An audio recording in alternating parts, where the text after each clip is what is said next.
going wide open, hoping for a little taste of that unknown. Living in a fast car, living in a fast car days. All right, welcome back to another edition of Checkers, Wreckers, and What the Heckers. My name is Chad Beard, and I'm a country music artist, content creator, and NASCAR super fan, joined as always by my illustrious co-hosts. Please allow me to introduce them to you. Straight out of Ohio, where the state anthem is a rev limiter, comes the follicle phenom. Haas Factory Team's VIP at-track coordinator with the best hair in NASCAR, a mullet with its own area code, pit crew, and warning label. It's illegal in 3 wind tunnels. Give it up for my guy, Rick Kojan. What's up? The hair is doing good. I had a little trim today. I'm feeling good. Little trim, he says. Not little much. Trim, just a few little off the side and stuff. Got to be careful with it. Got to be careful with it. All right. Public service announcement. Hide your Wi-Fi and your wives.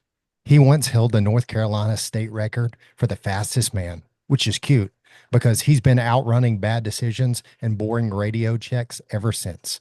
By day, he's Hendrick Motorsports at-track IT technician. He can make a headset confess, a router repent, and a printer sign an NDA.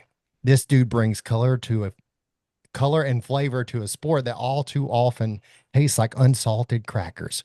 Yes, he's hot sauce on a mayonnaise day. And yes, he's the best looking man in NASCAR and on this podcast. He's the thirst trap with a lanyard, so clear your cache, pucker up, and prepare to be overclocked. Make some noise for Chris Justice. Well, thank you.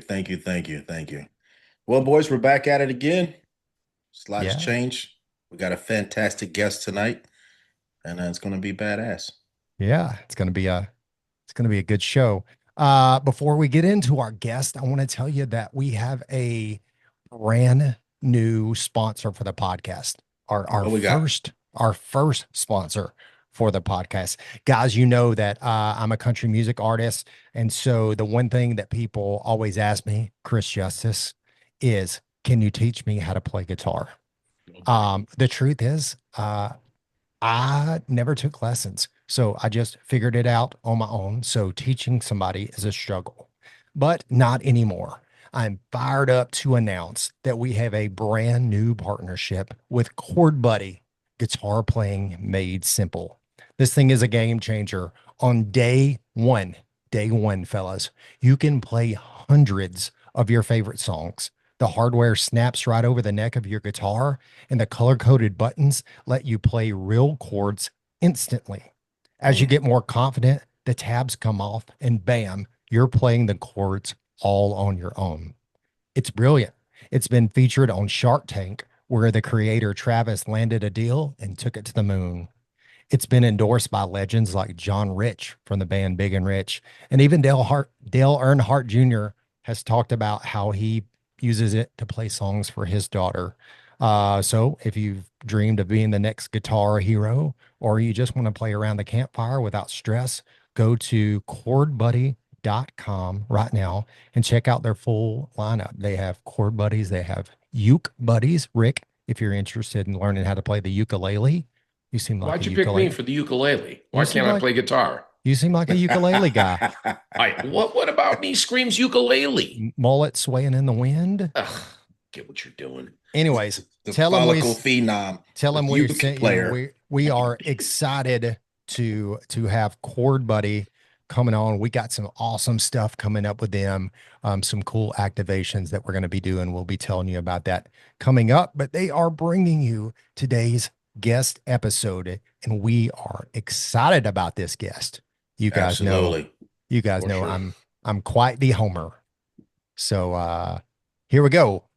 From the boardroom to the backstretch, she's the CMO and co-owner of the 21 Dynasty, third generation ringmaster of NASCAR's oldest team. She gets CrossFit PRs and prepares PR statements. She's married to the number 20's Tire Ninja. Talk about romance measured in lug nuts. She's laughing already. I'm already gonna get through this. Come on now. She's Sorry. she's Dig mom. in. She's mom to junior sprint menace Giselle and chaos specialist London. She travels with one dog that needs a saddle and the other one that rides pit road in a stroller with a media pass. She's the one person still keeping Juicy Couture in business. Ladies and gentlemen, Jordan Wood Hicks. Thank you so much, Jordan. Hell Welcome, yeah. welcome to the show. How's it going? It's good. It's good. Chaos per usual. We've had a bit of a go-kart off week. We've had about 3 weeks off of Giselle's racing. So, but instead of resting, we end up with all these different projects. A guinea pig. We're rehoming a couple guinea pigs. We've started gymnastics in 3 weeks of off time. So I'm really ready for her to get back to the go-kart track. Yeah, and we want to dive into that a little more coming up. Exciting year for you guys. Yeah. So you signed a brand new driver in the off season. Somebody who the three of us have been very excited about this year. We like to use the phrase homer on this episode. We all have drivers and teams that we are homers for. And the Wood brothers happen to be one of my homers teams. So, and I'm a big homer for Josh Berry. So was super excited earlier this year when you guys picked up an early win.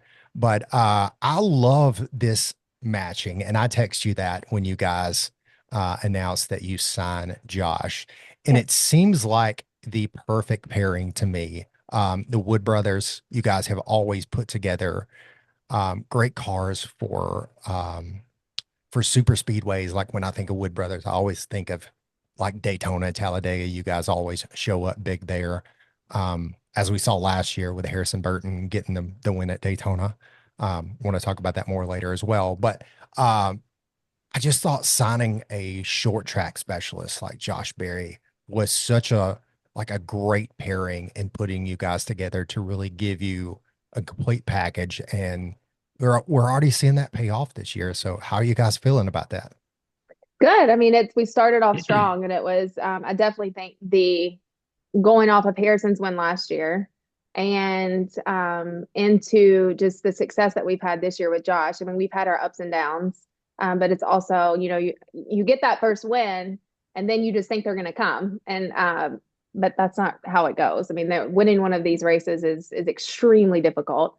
And, it's not, but the consistency as far as speed has been there. We've had, again, there's just some bad luck that's been intertwined in all of it, which is racing.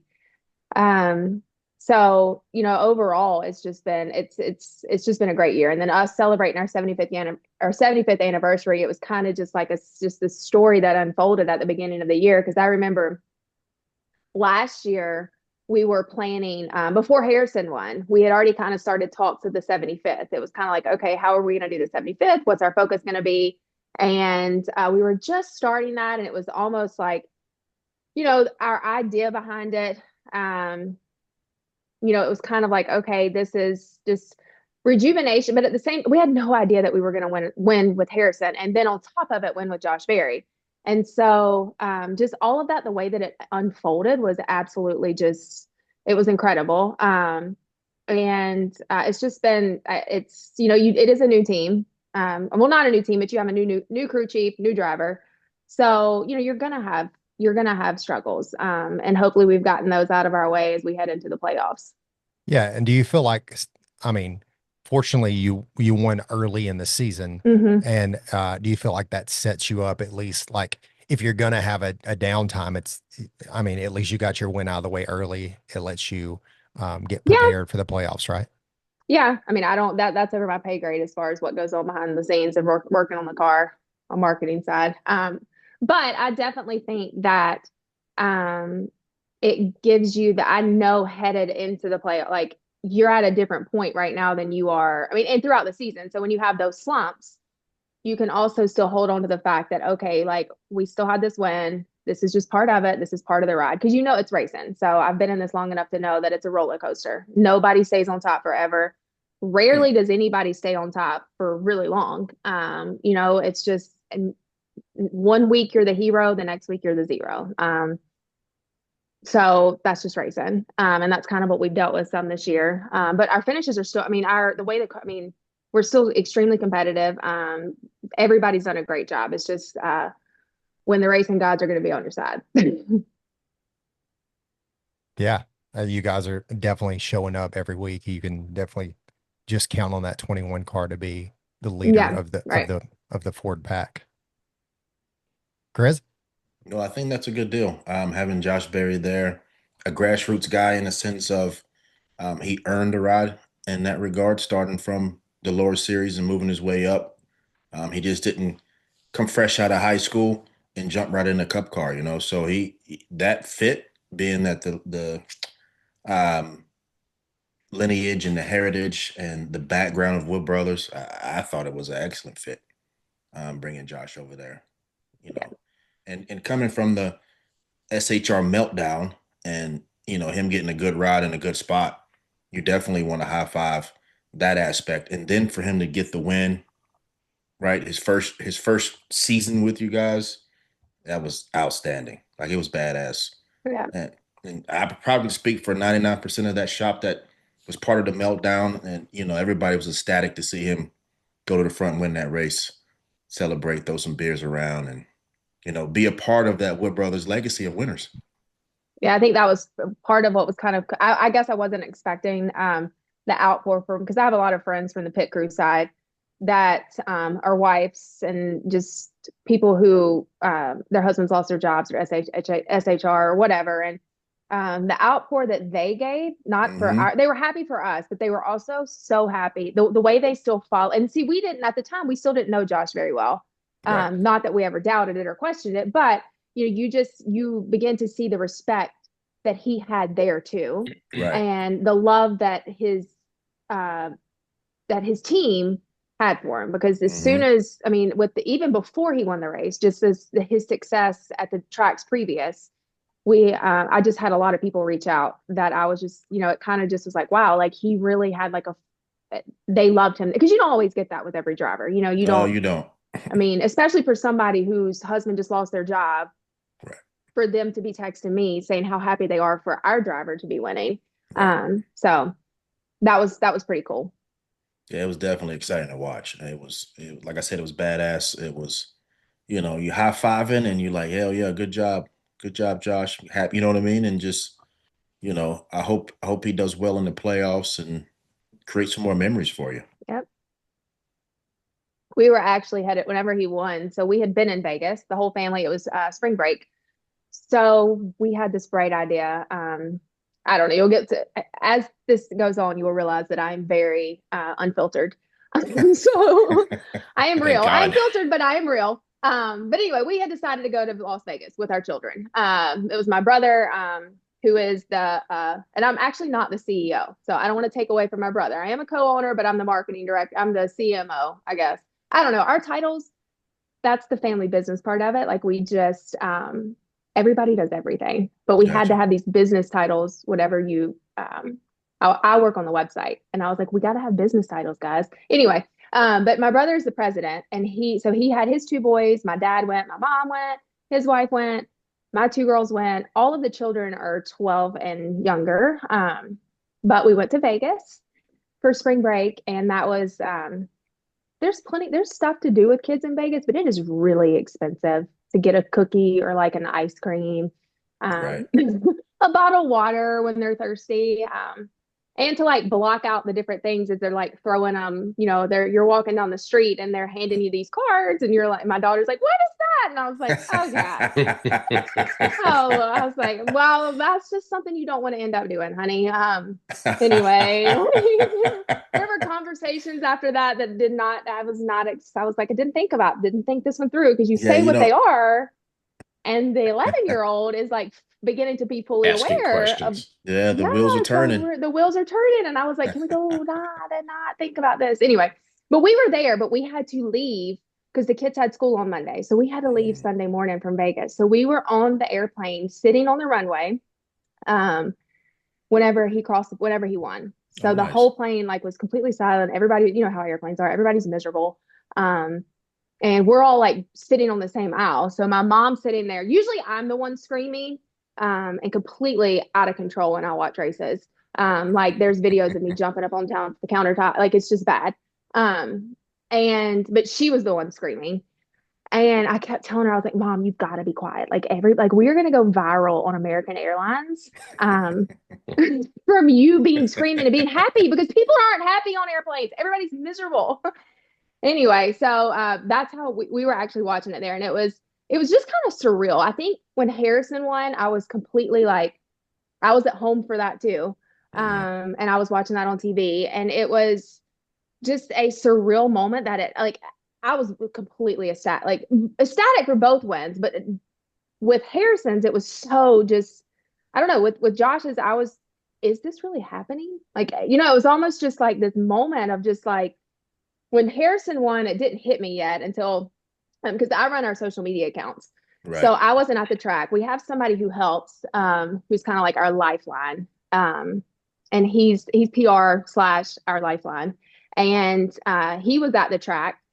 And so after Harrison won, I texted him and I said, oh my gosh, I'm sitting at home and I have not, like, we just won the race. What am I going to do? Like, what happens now? Like, what do we do? Because we just had not been put in that situation since, Ryan Blaney, since Ryan Blaney won. And so that was like a whirlwind when that happened. And then with Josh's win, there wasn't as big a panic set in because it was kind of like, okay, we know what we're doing now.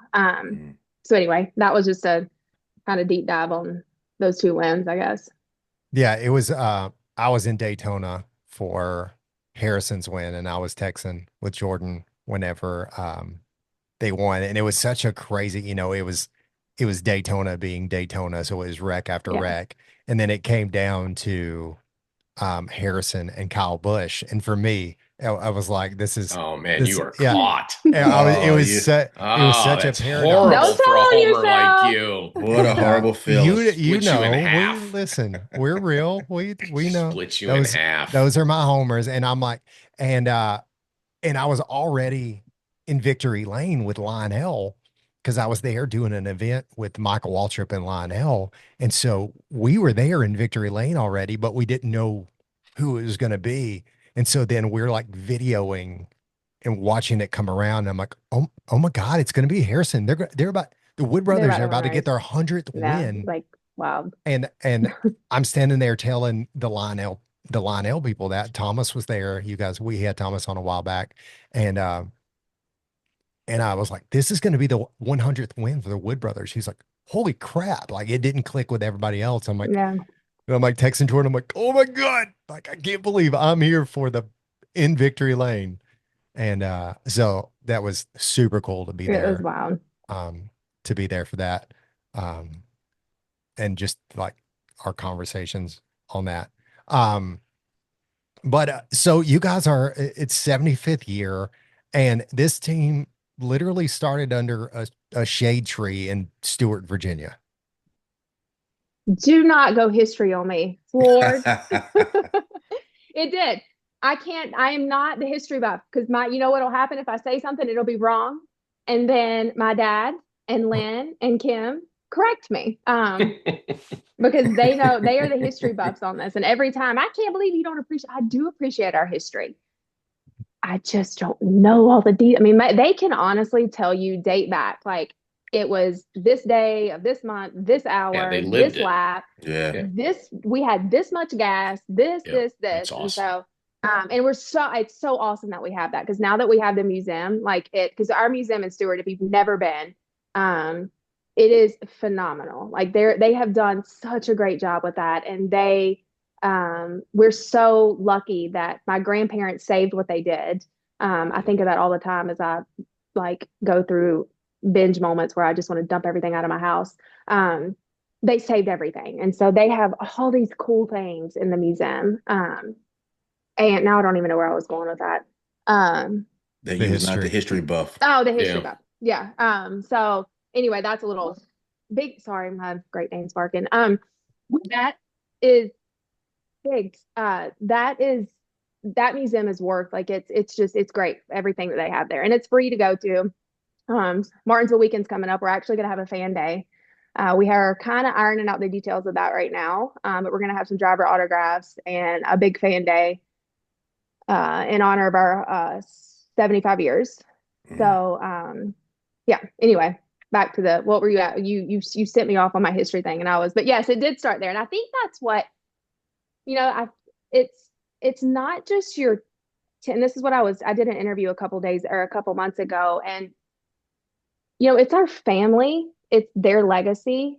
It's my legacy. It's for my daughters. Like it's not just, when we won those races, like there's just so much heart and soul that goes into this.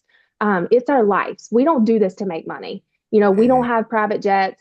We don't have a motorhome. We don't have all the things. We do what we can to race and to provide. We do provide yes, it's to make money. It's to provide a living for your family, but it stops there. It's not to be millionaires. It's just it's just our livelihood, and it's what we've all. I mean, I think my first race was when I was, I guess 6 weeks old. It would have been. I'm born in May, so I went to Daytona in July. July 4th, because that was our family vacation every year, was July 4th. We went to Daytona Beach, all the way up until they moved the race a few years ago. So it's just part of, I mean, I don't know, it's just who we are. And so there's so much. There's just when we're down, like it's our family that's down. It's just, I think that's the family business side of it.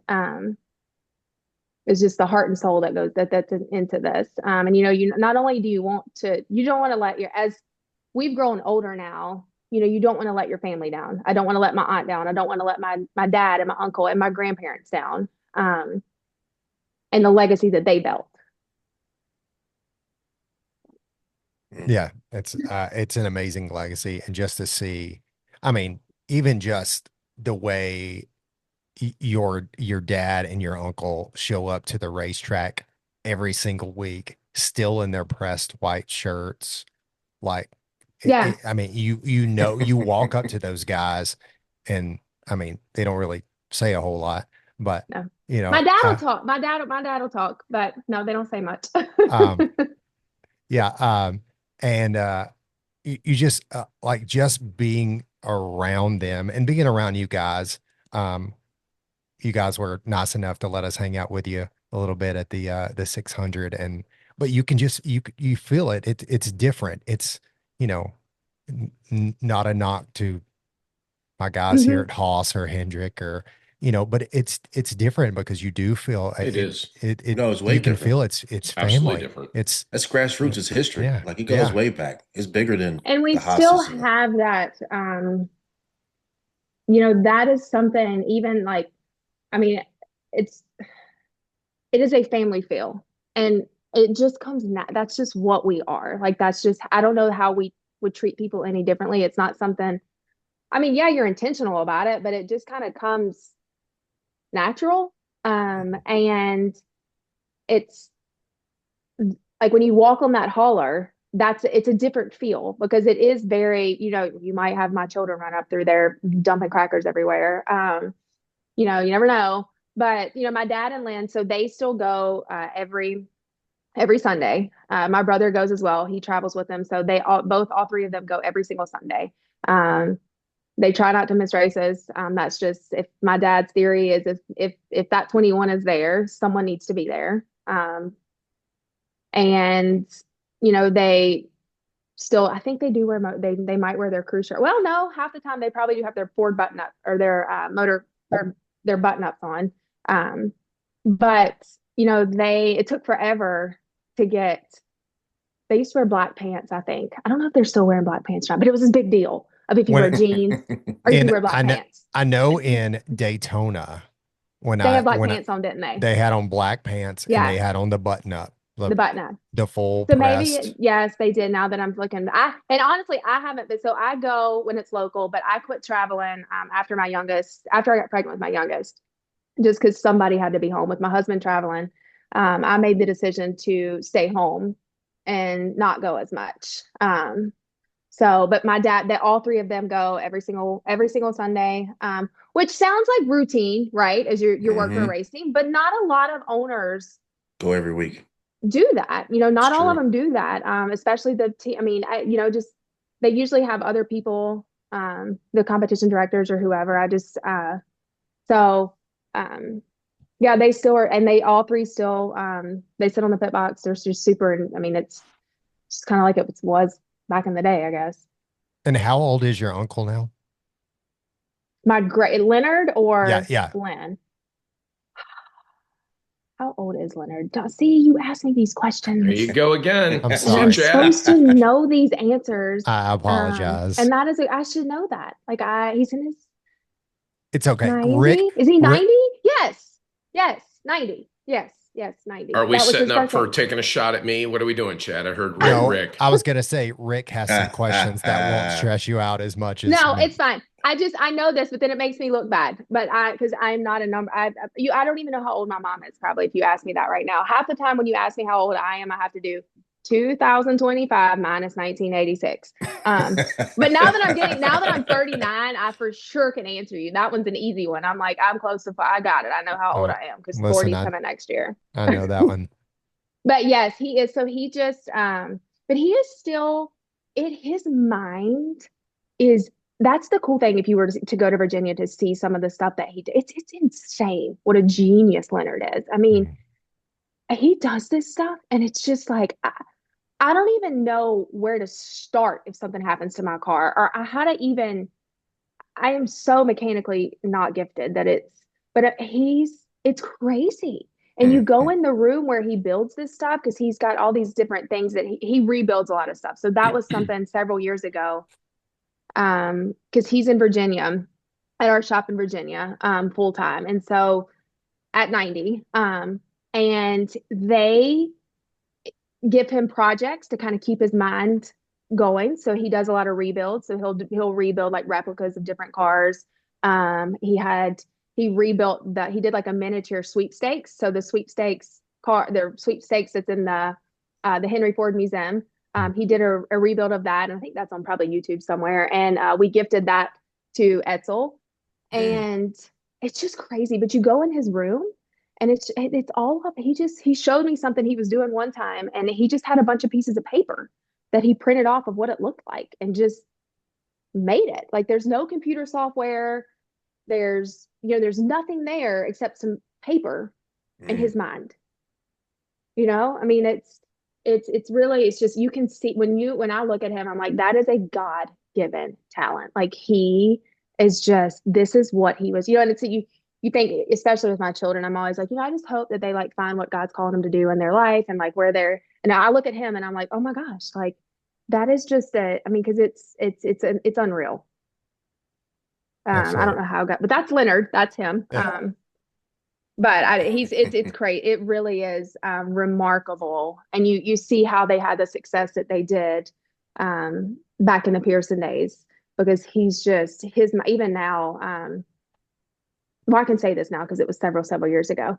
But when Giselle first started racing go-karts, Michael, I don't know who was doing our motors at the time. It was when we first got started. I don't even know if there was anybody doing our motors. It might have been like intro at the very beginning. We didn't know what we were doing. And Michael went to Leonard and was like, Leonard, what do I got to do? And I was just like, oh my gosh, do not give that thing to Leonard Wood. Will we pass tech?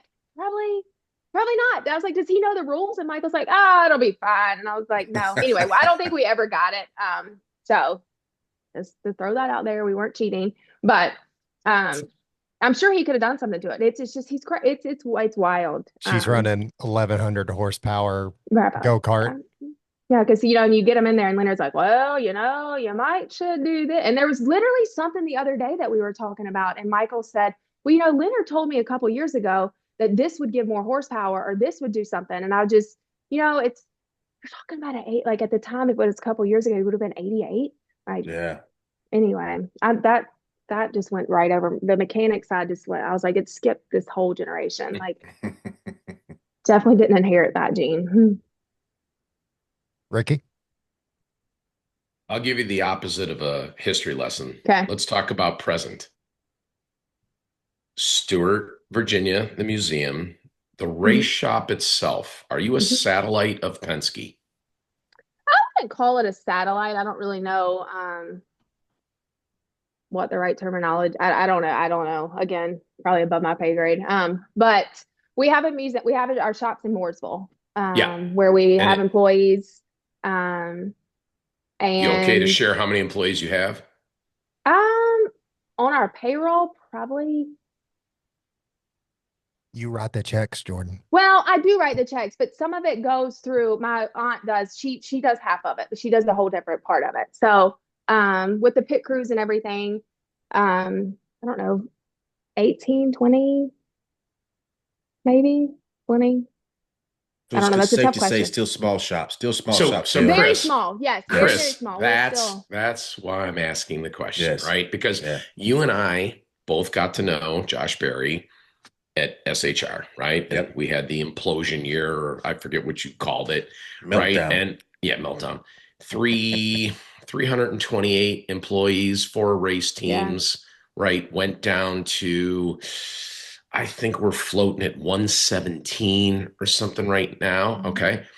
I don't think the average fan has the appreciation. Let's say Jordan's wrong. Let's say it's 24, right? The point is, it's so small.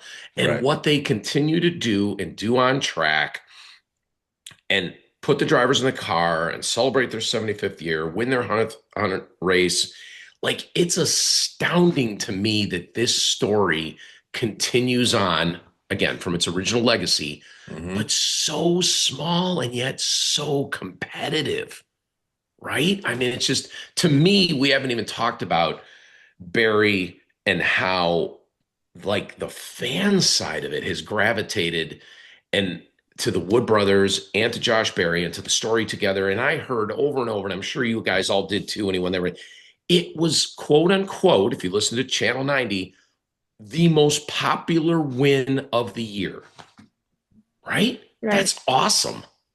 That's got to just like humble you. I mean, I just think it's so cool. Like, the Wood Brothers brand itself doesn't get enough credit for what it is and how it And is within the monster of the Cup Series. and we, I mean, and we do. Now, I will say we have Penske employees that are like just like, you know, these different pit crew departments. It's kind of the same thing with the pit crew department. So a lot of people have, so it's hard for me to count. And I guess that's why I was questioning it, because it's kind of hard for me to count how many employees we actually have, because some of that's Right. contracted out, like just like Yep. a pit crew where it like gives, they contract out to some of the other teams. So they have their pit crews that practice um at Gibbs, but then they are on a different team. And it's kind of like a contract type deal. So we do have a lot of help. It's not just 4 people behind the scenes making this happen. But we have a lot of help from Ford. Ford is the reason that we are here. Etzel Ford in particular. When we were part-time, and my dad's told this story a million times, because it is why we are here. And back when we were part-time in 2000, I want to say was that, so I graduated in 04. Maybe it was 2000, yeah, it would have been 08, 09, around then. We went back, we made the decision. It was just, he helped us make the decision to go part-time, because my dad called him and I think Etzel made the comment. He said, well, how's my team doing? And my dad said, I'm embarrassed. Basically, it's not good or something. I don't know the exact words. As many times, I can't even believe I don't know this as many times as I heard it.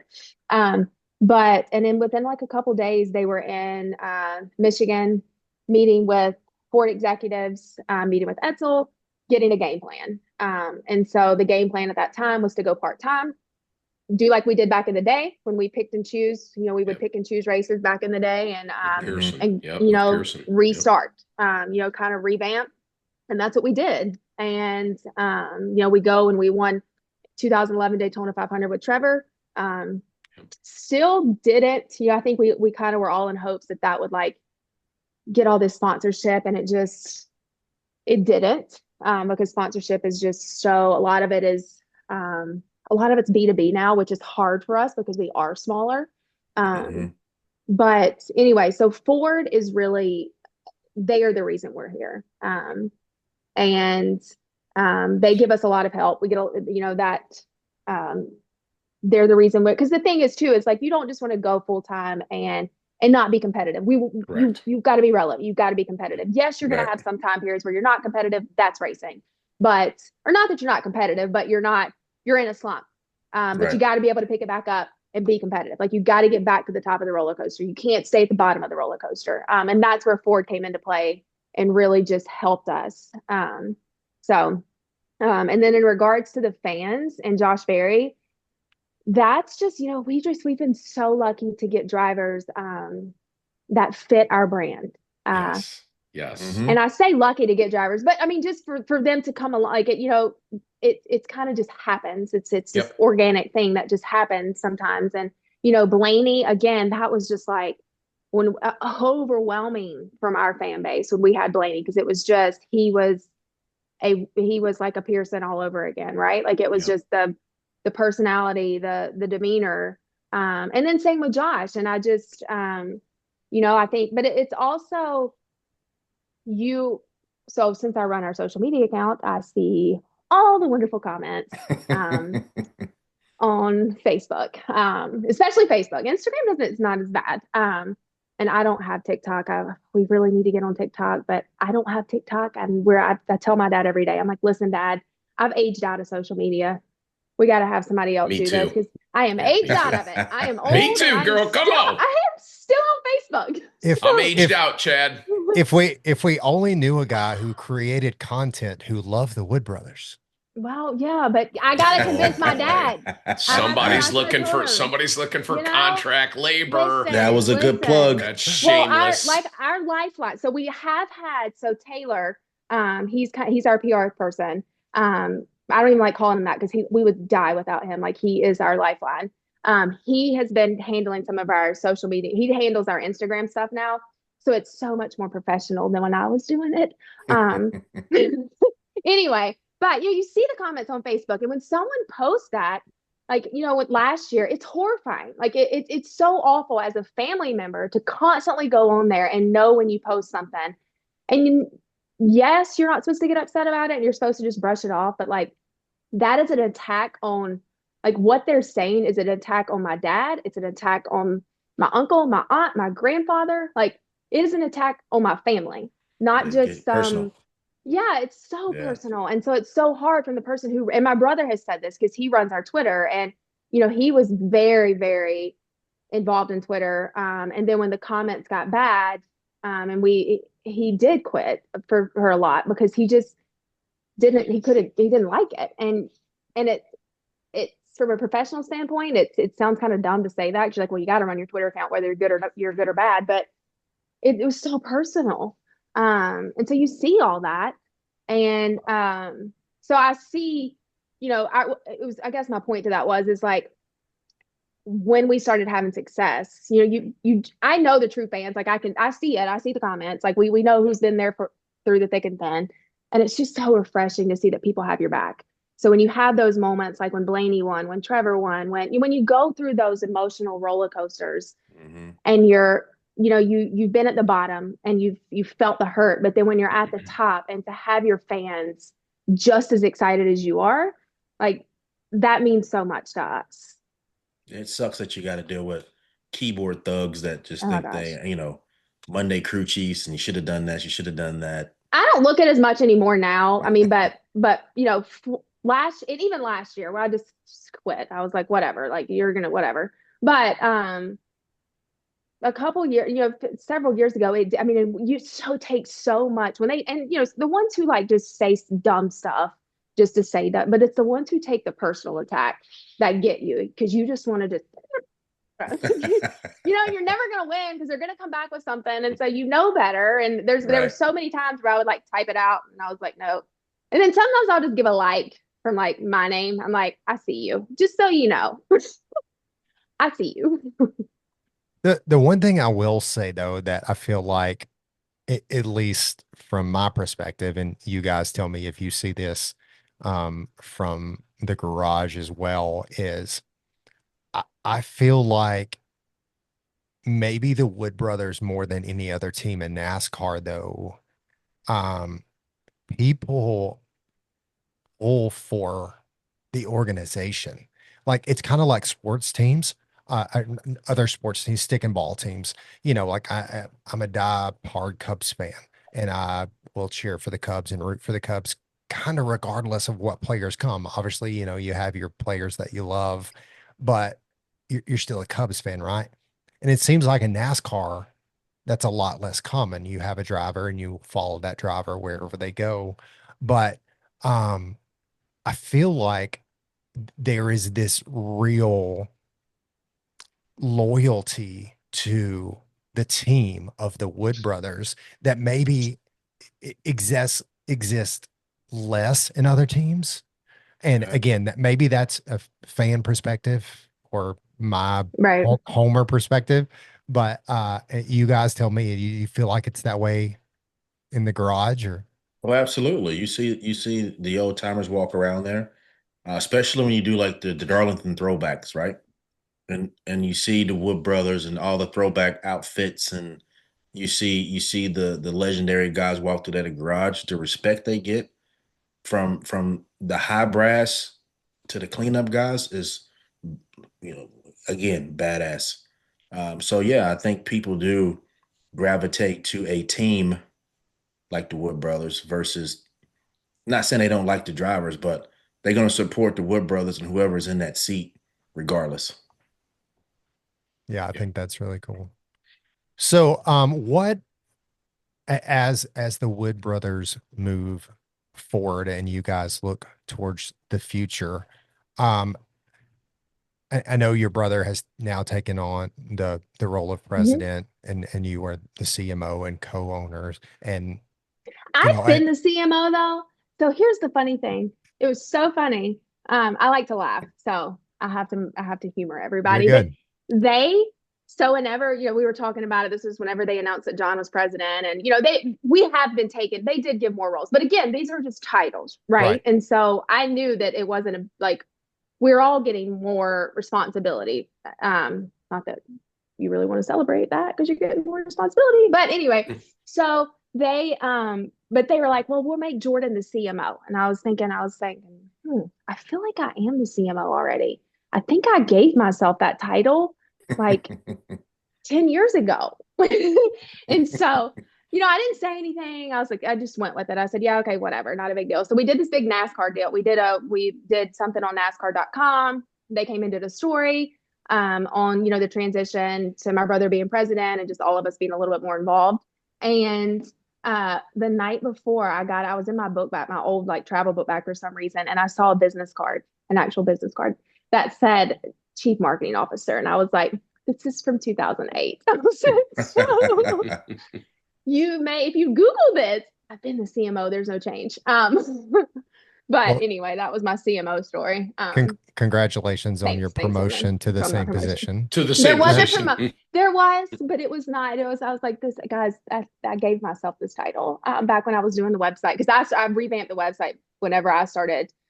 This has been like back in 2008, and so I had to revamp. I was working on business titles, and that was when I gave myself. I said I gotta have a business title. This one looks good, and that's where Right. we went with it. So I've worked myself into that role though. So I was just being ambitious, and I'm fitting the role now. But Well, I think you're doing a great job. I asked that to ask you, um, as you guys step into these new roles or the same role, mhm. but with more responsibility in your case, um, how do you see that in the future?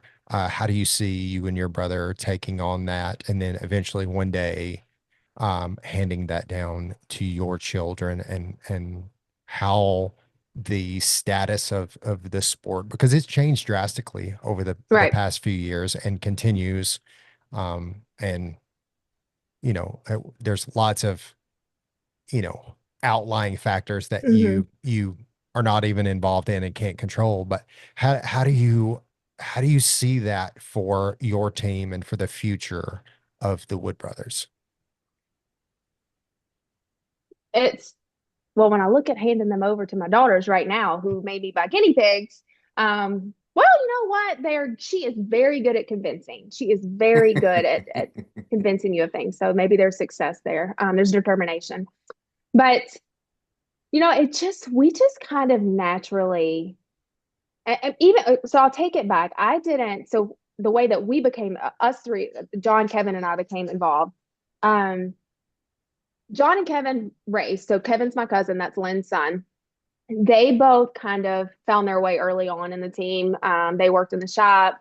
They had mechanic stuff to do. I don't know if my brother had mechanic stuff to do, but anyway, he kind of worked in the shop. Then he was racing. So he started racing. I think at that time it was like 11 or 12. Now they're racing at like 4 or 5, which is crazy. But he started racing. And so he kind of had that way in. My way was not. I did work in the museum when I was in high school for a little bit. But then I ended up, going to college. I did beauty pageants. I did softball, volleyball. Kind of went the polar opposite of racing. I just didn't have a lot of interest in it, to be honest. And then I went to college, graduated from college, and I started working at Motor Racing Network. And then decided I wanted to be a part of the team. I was like, this is what I want to do. And my dad kind of it's not that he didn't want me to be in it. I just think he wanted me to see what else was out there. And I think that's a good thing. Like, I think me having a full-time job, 8 to 5 traditional job, because when you're with a family business, it's not that you're not working you're working all the time. It's a 24/7. You're not working 24/7, but you have to be available 24/7. I'll send press releases at 2 a.m. My dad will send it to me and he's like, send this out. And I'm like, nobody's reading their email at 2 a.m., Dad. Why are we sending this out at 2 a.m.? But whatever, you have to do it. Whatever. So, but it's a different timeline. It's just different. And you're working for your family. So you're not sitting in a boardroom when a meeting, you're sitting at the dinner table or, so I think, oh my gosh, my back is running. It's driving me crazy. Okay. So, but that's how I got involved in it. It was, it's not something, I was thankful that my dad did that. Even though at the time, I think I felt like a personal attack. I was like, what do you mean you don't want me involved in the family race team? But it was good for me to do something else and to see, to finally find the passion that, oh my gosh, this is what I want to do. This is my family's legacy. And so I was with Motor Racing Network, I was in racing, but I was looking over. I learned the respect. I saw the respect that everybody had for my family. And so that was a different viewpoint too. So with that said, I mean, there's just different. And then my brother, we all kind of had different ways that we got to where we are with the race team. And the same for our kids. I don't think, that like right now I'm like, Giselle, you need to be focused on going to school to, hold on, sorry. My husband had this robot vacuum on and it was coming in here. Sorry about that. I did, sorry. No, you're fine. It's my life. I'm super chaotic. Like I don't know how this thing got turned on, but it just met me at my feet.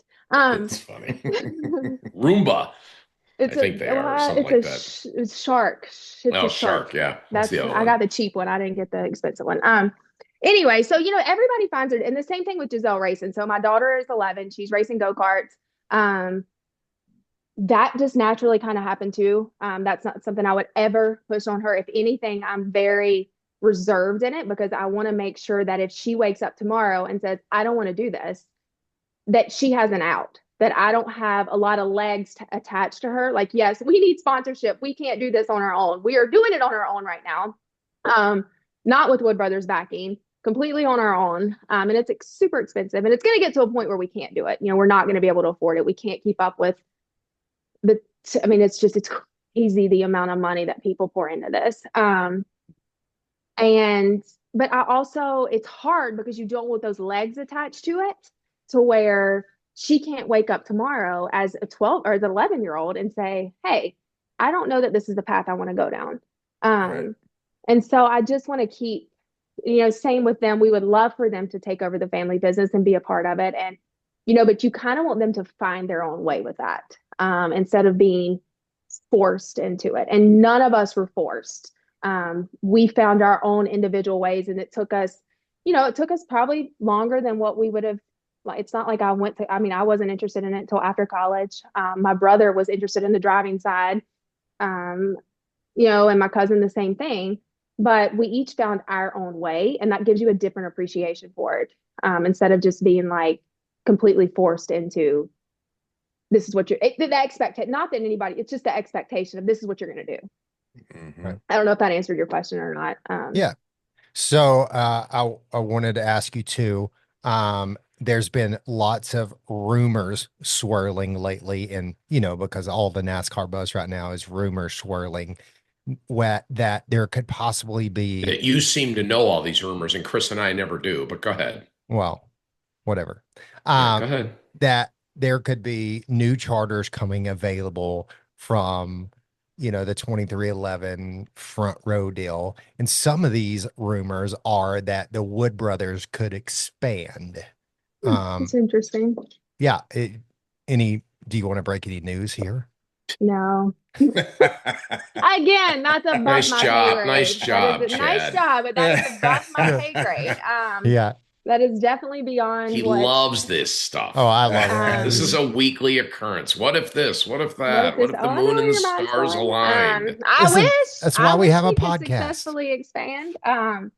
We're focused on where we're at right now.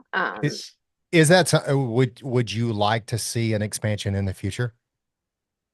Me personally, Yeah, you personally, you don't have I've to never speak thought for the about it. team. I think that we're just so happy to be where we are right now. Finding sponsorship, keeping this, I think a lot of times you'll see a lot of these teams expand, and then where does it go? Like, you get Right. so big, but then you end up shutting your doors because, that's the thing this is part of us being here for 75 years. This is a business now. It used to be more, it was, racing with business. Now it's kind of business with racing, to an extent, but it's still so much like there's still so much old school in the way that that this thing works, that these racings work. I mean, it's still racing. And that's what it is. Now there's business, but I just think that you see a lot of teams shut their doors. You see a lot of teams go big and it not work. And so there's different business models. Everybody has different, 10-year plans, whatever. But for us, what we're doing, it works. It's working. And we finally have that rejuvenation that we needed with Josh this year and with Harrison winning last year and, being competitive. You got to be competitive. You can have 3 teams that are running 30th, but that's not what we are. The Wood Brothers have never been that. Like, and people may think that. They may think that we're okay when we're running 30th, but we're not. I promise you, all of us are not sleeping well at night. When we were in our slumps for the past couple of years, like, nobody was just peacefully like, oh, whatever. Some of the fans thought that. They're like, you guys just need to let it go. No, like, we were hurting. Like, that was not something, it's not something we enjoy. And we're not okay with it. We want to be good. We want to be competitive. We want to be relevant. Right. Well, Not just out there running 30th. Yeah. I think you guys have proven that, and you've put yourself in a position this year where I think that you have a shot to make a run at a championship. You're locked into the playoffs. You have a great driver, great wheelman behind the wheel. And, I think you guys get this thing lined up at the right time. And, that when I look at the playoff schedule and the way it lines up, there's definitely some great tracks in there that fit you guys Right. really well that I think could help you advance through. And you put that 21 car in Phoenix in the Final Four. I'd bet on it. Ricky, you'd put 20 on it. You would see me jumping off I'll my bet on countertops doing anything. backflips. I'll bet on anything, as evidence from our last week podcast, which I won. But anyway. Yes, you Yes, did. That's a whole nother topic. Yes. Thank Oh, you. God. All right. All right. So we have mentioned that your daughter Giselle is racing and she has gotten into it and she's had some success. She is continuing the Wood Brothers lineage, running the number 21 in junior sprint cars, right? Yeah, so she races, the majority of what she races are the outlaw, the like, they're called box stocks. I don't know what the official terminology, we call them box stocks. That's what so she races at Millbridge, which is a local track. And this is her first year in box stock. We were in beginner box stock last year. And so she moved up this year. She had a great year last year. She finished second in the points. And Millbridge is tough. Like they pretty much say if you can win at Millbridge, you can win at any of these dirt tracks on these box stocks. So it's tough. It's the competition. I mean, you could lay a blanket over the field. There's at least in the box stock class, there's about 30 carts there every week. Same for last year in beginner box, there was about 30 carts there every week. And she holds her own. She's really good. She's got a lot of talent. Her dad needs to get it together. Shockingly enough, it's always the crew chief's fault, right? She does make mistakes. I'm not going to be the mom that says that my kid doesn't ever make mistakes. She does. There's times where sometimes I yell at my husband and I'm like, Michael, it's not your fault. She did this. Like she wasn't entering the corner right, or she was just driving Miss Daisy out there and wouldn't pass the car in front of her. Like, and they're also kids. So you have to remind yourself of that. Let them like be kids, they're children. They're children out there racing. They're going to make mistakes. There's going to be off nights. There's going to be nights where they're tired. There's going to be, but it's so competitive. It is, I mean, you come out there for a night. Like it would blow your mind. Like, well, you've been there, Chad. Yeah, I've been there. I've seen her It's race. a big night tonight. Some of the guys from work were going up there. Yeah. It was a big night tonight with a My bunch of husband's different there. classes on track. Yeah. So he was supposed to be here helping take care of the zoo that you occasionally hear the dogs bark in and all this that's kind where of he chaos. is. He's at Millbridge. He had to go help somebody at Millbridge. So the micros race question. tonight. So the kids race on Tuesday nights, and then on the Wednesdays are the bigger cars. Those are the micros. So yeah, she races box stock, but we also, so that's where she races for a championship. We're there pretty much, I don't know, every other Tuesday, and Saturday. But we made the decision. So last year, so the Tulsa Shootout, I don't know if you guys have ever heard of the Tulsa Shootout. Heard of it. Yeah. With the micros, it's a huge micro event, and they have junior sprints. So junior sprints are kind of like I'm going to say that I don't really know what they are, except they look like a miniature micro. And they don't go as fast as a micro. They're probably pegged. They go a little bit faster than our box stock, I think. Might be the same speed. Anyway, it's like a stepping stone to the bigger cars. But anyway, they don't race the junior sprints in this area a lot. There's like one local track that we can go to, but that's like 2 hours away. So it's still, to me, that is not local. But it's a great track. And we've raced there I think she's raced there twice this year. And they don't race them all the time. I think there's only 4 races there. So you have to travel to be able to race them, which is that's difficult for us because Michael's at the track on Sunday. She's in school. So makes that kind of difficult. But we made the decision at the beginning of the year. They went to the Tulsa Shootout last year. She and Michael, again, with one of their impulsive decisions. I mean, this was another crazy deal. We were headed home from the Grove Park Inn. We'd had a family vacation. We were headed home because she was racing that night at Millbridge. They canceled the Millbridge race. Michael sees that that Ashley and Jeremy Burnett, who own Millbridge, they were at the Tulsa Shootout. And Michael said, how'd they get there?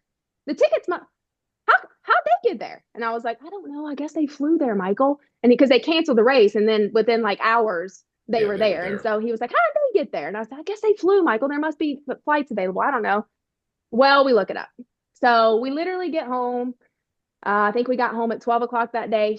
He and Giselle were on a flight to Tulsa at 8 o'clock that same night to go to the Tulsa Shootout. So another impulsive decision. And I knew that moment when that happened.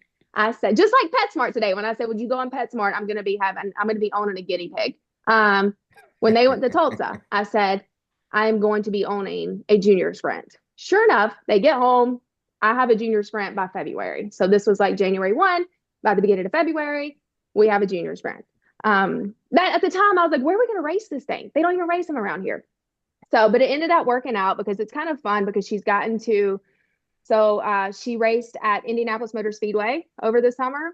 And they had like an invite only deal where they invited like 18 of the best junior sprint drivers in the country. And so she got invited to do that. And she so we got to go there. And that was really cool. That was cool to, like, with our history at Indy, at our being our 75th year. I don't know, it was just one of those moments where I was like, this is kind of like, this is actually pretty cool. And I've always had a love for Indianapolis Motor Speedway. So she raced there, and then she also raced. We went to Speed Weeks in PA a couple weeks ago, and she was there. She raced there for like 3 nights in a row.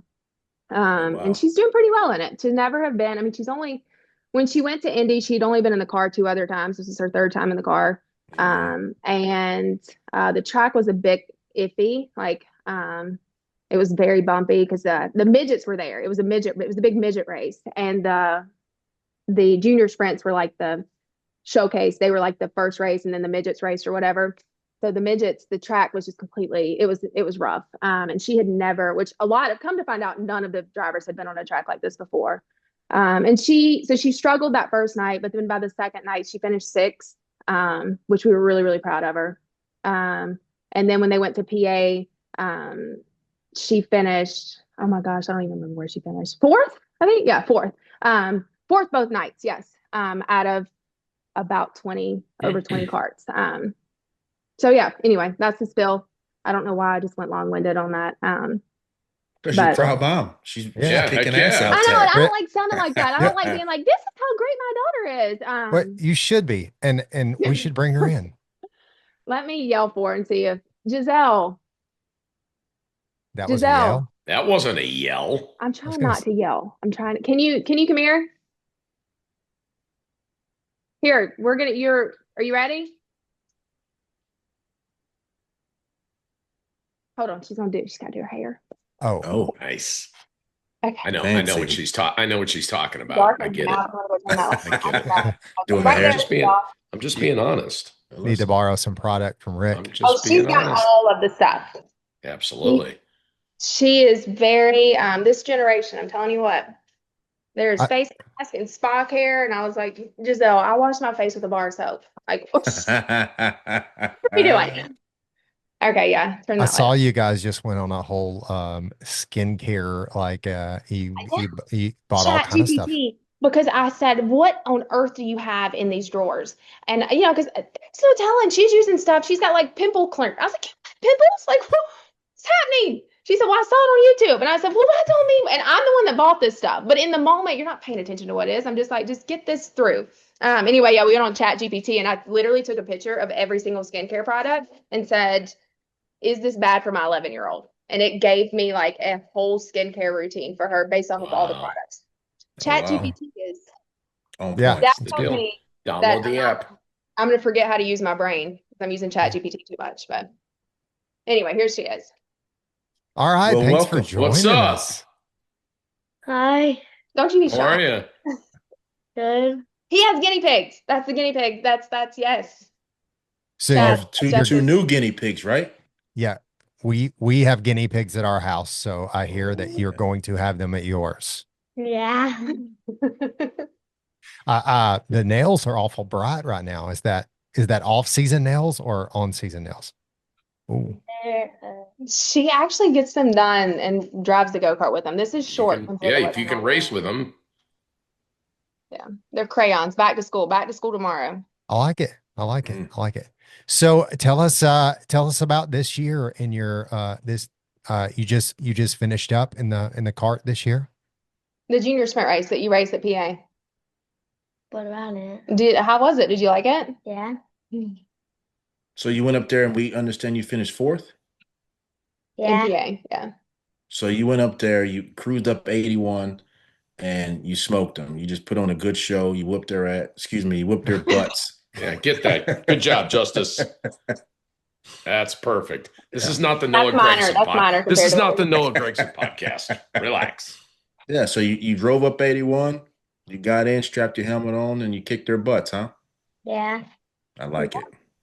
And I think the cool thing about traveling and being able to with this junior sprint, right, is that we got to go to Indianapolis Motor Speed, or we got to go to Indianapolis, and we flew like a day early. You got to see, we all, this is me, I always take it beyond the racetrack, so that she can kind of see, and travel and see other things. And I think that was cool. Where'd you guys go? The Hershey Park, in PA. So that was cool. Do you like the junior sprint better or the box stops? Juniors, Why is that? because there's less people, it's easier to win. No. We'll take it. Yeah, it Wins sounds or Cut fun. that wins. cup field Not less 20 and let's people. rack them. Yeah. There's Wins not or less wins. people in PA. I just chalked you up about how good you did. There was like 20 people at PA. And then you say there's nobody there. But she's not right. Millbridge, the competition at Millbridge is absolutely insane. Yeah, so Yep. let's talk about Millbridge for a second. I've been out to watch you race at Millbridge, but you've raced some stiff competition there. You've raced Brexton Bush there. You've raced Keelan Harvick there, right? You've like a ton of these other Cup drivers, kids who are very well funded, and you've taken it to them. Yeah. What's it like when you're racing those guys? Is it more intense? Does that make it more intense because of who they are, their family? You don't even know their families, do you? No. They're just another car to pass. They That's it. they truly, That's and what you that's got to one, think. It's just another car to pass. she All right. doesn't see any different. Oh my gosh, that's awful. Sorry, that was our Great Dane that. You're good. It's fine, Giselle. Guinea pigs don't slobber, do they? No, they don't slobber, but Isn't they that squeak. lovely? Isn't that lovely? It's the Great Dane. Um, Anyway, yeah, so she doesn't, she's just, Giselle is Giselle. You get what you get, as you see right now. Biggie, go to your place. And I guess we as a family don't focus on that either. Yeah. Everybody, I mean, even if it's not, yes, those teams do have bigger pockets, I guess you could say, but I mean, not that I fault anybody for the amount of money. You're all just trying No. to give your kid everything that you possibly can to make them go fast. 100%. And I think, it's just everybody there is just, I mean, But she's also beating those guys. yeah. Braxton raced, we raced beginner with him. And well, she won a race against him, but then Dad, That was the DQ race. that was the DQ race. That was the race that Dad pushed the limits a little bit. In his defense, Giselle, you were running in the very back, correct? Yeah.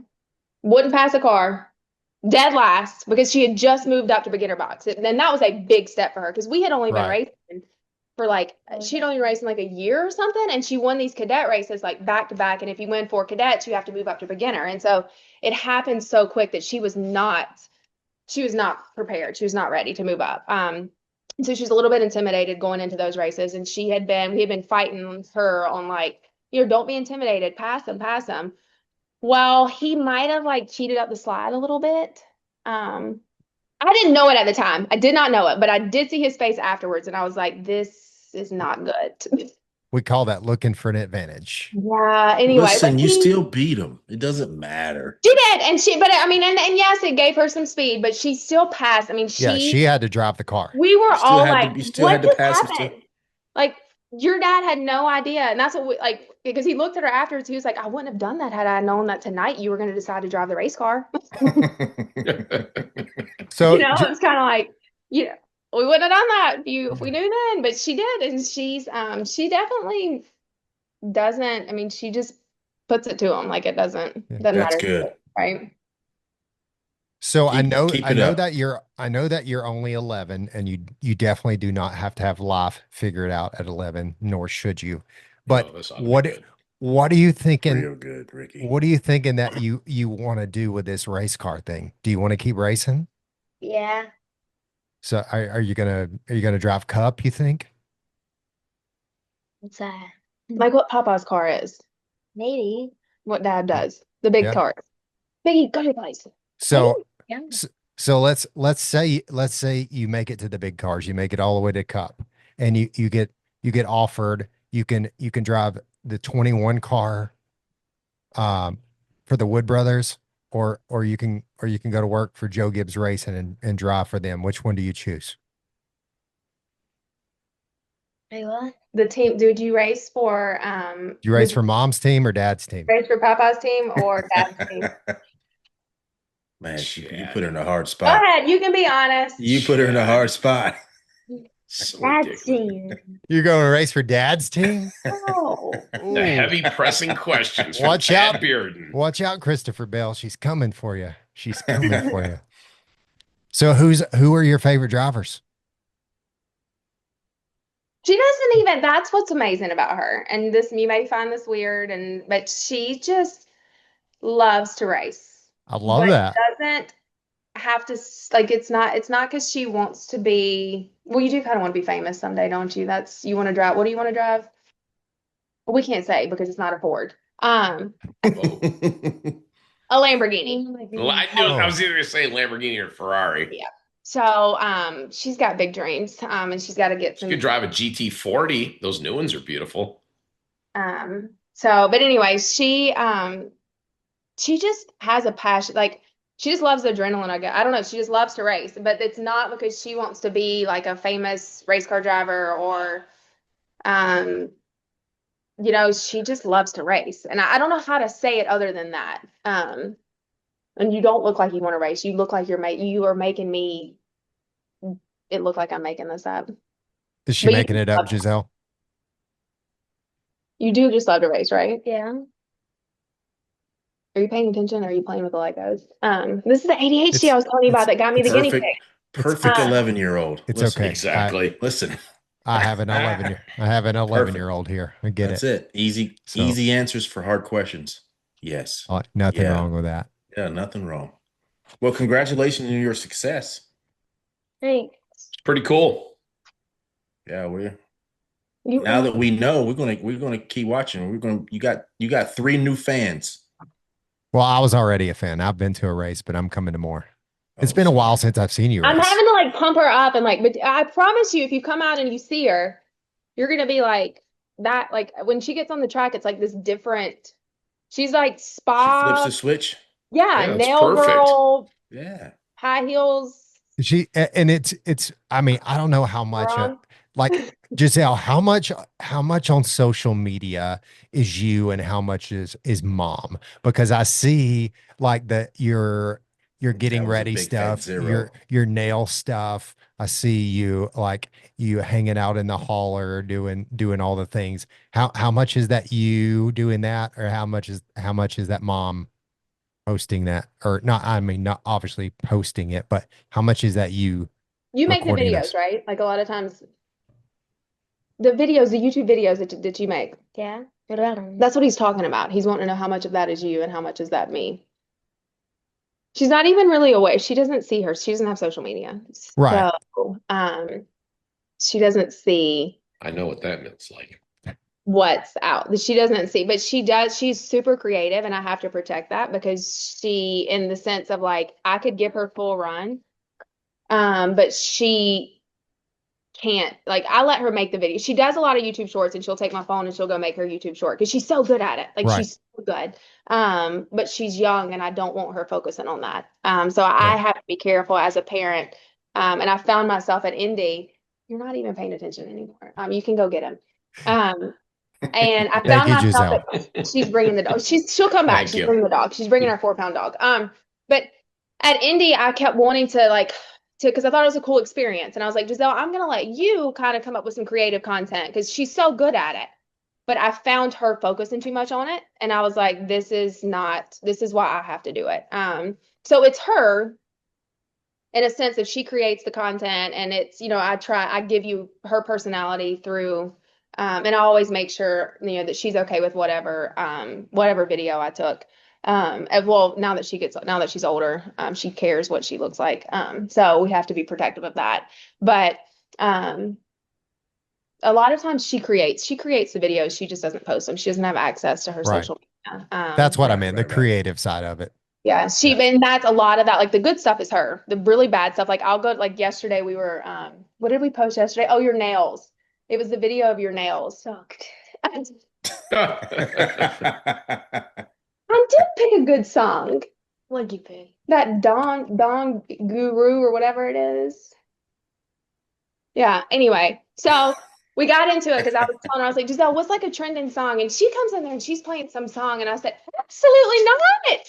This song is awful. I'm not. Back it up. Why are you even listening to this? But I picked some song, and she's like, oh my gosh, that was so last year. So anyway, that's why she said it sucked, because she said don't use that. But at the same time, I had nothing else it was trendy to me. It was new to me. Right. So, but she always like has a little bit of a part in it. So it's not, I don't want to say that it's not her. Because she is very creative and has a way with, I don't know, put in that YouTube. I'm not creative. Social media is so far beyond me now. Agreed. Well, I mean, I like what you guys are putting out. I think it's great. You're doing a good job. I think What? Yeah. Your social media. Yeah. I tell people, especially young drivers in series similar to yours, to go follow you all the time and see what you're doing. Thank you. We need followers.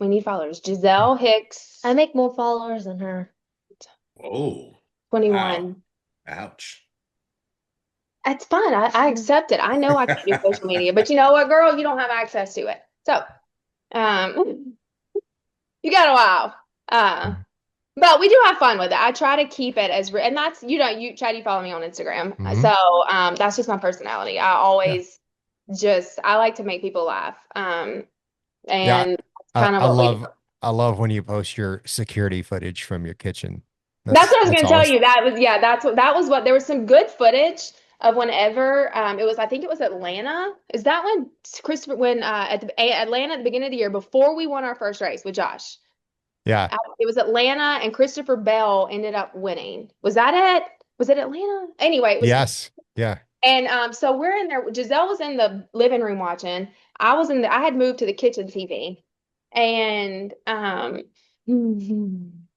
but the living room TV was a little bit ahead of the kitchen TV. And we're at the time, I think we were leading. And so I'm standing up on the countertop. I mean, I am full out like, oh my gosh, this cannot be happening. We're about to win this race. Well, all of a sudden I hear Giselle in the living room, and then he wrecks. I see Josh Berry wreck, and I'm like, Giselle's in the living room. And I said, what cheering for? Why are you cheering? And she's like, he won. I was like, We're losing. We lost your audio there. I'm sorry. oh, sorry. Anyway, we're like, sorry, I got really loud. This is what happens when I talk about racing. Anyway, so I said, oh my gosh, we wrecked. And Giselle's like, we won. Or he won. And I said, no, Giselle, we wrecked.